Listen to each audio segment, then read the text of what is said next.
Ayun mga kailab, ako po ipauwi na sa bahay. Ngayon po ako galing sa kila Lola at bumili ng pang ulam. Kaya ito yung aking binili pang ulam mga kailab.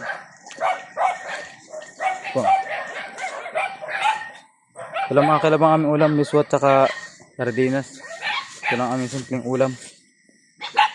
Ako po yung malapit na sa bahay. Shhh! Wala na ako. Hindi na pa ako sa bahay. Mayroong ulam ay!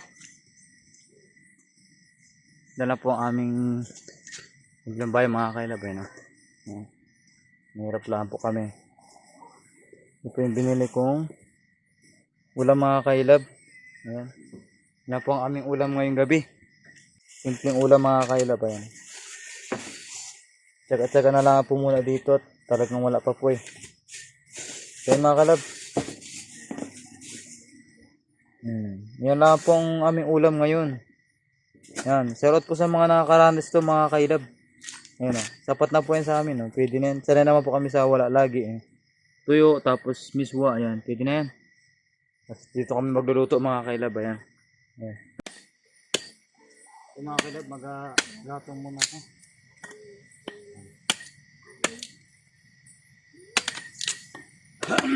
Tama na.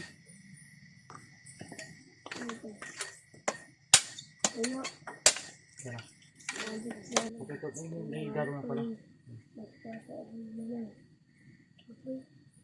Ayun mga kalab, may gato na po pala.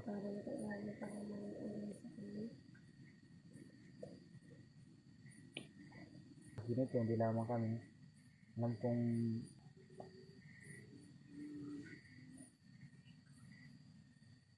nagadalit ng aking ginatong at ayan. Kasalang ko na yung aking agalutuan. Ito po yung aming agalutuan. Kawali lamang. Yan. Saglit lang yan mga kailab. Yan mga kailab. Ngayon naman ako yung magagisa na. Yan.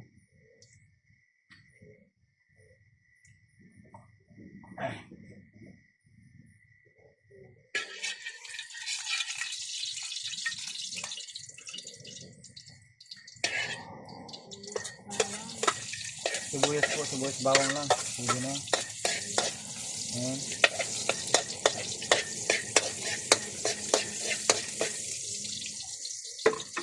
Ito yung ligo. Hindi na. Yes mga kailab. Ito po.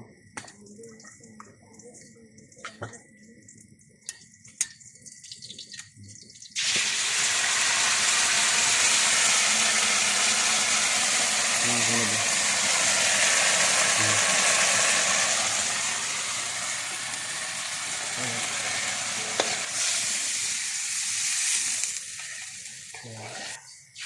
Lagay ko na ito, miswa.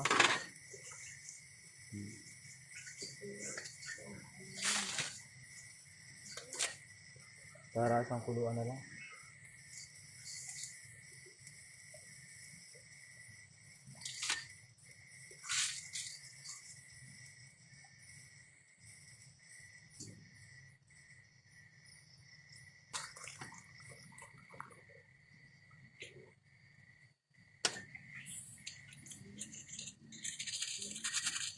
Yun o.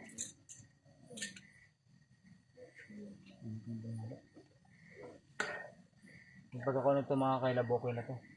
Kasi ng ulam. Yun na po yung mga simpleng ulam dito sa amin pagdating sa probinsya.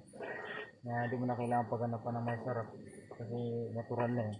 Pagdating kasi kung nasa probinsya, yun ang number 1 na ulam. Bisuran at sardinas. So, yun, malagay yung ulam. Nakakain din. So yun mga kailab, kulo na po yung aking nalutong miswa. Yan na po. Yan. Yan yung kapatid ko na papagpirituin ko. Tikman natin. Yan okay. Yan. Parang medyo malapit ah.